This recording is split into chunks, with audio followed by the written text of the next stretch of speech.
ben test yaptıracağım.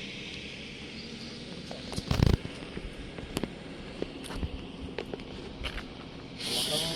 Diğer bir şey yok. Kaydan da.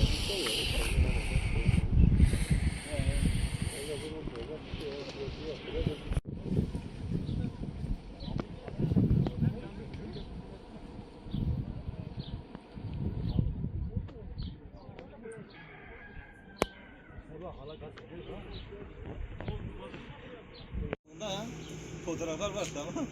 Biz patlamayı gördük ha. Patlıyor da fırlatmışlar ya. He, Mamtuçlar o suya tağıl edip. Bunda da getirek haber.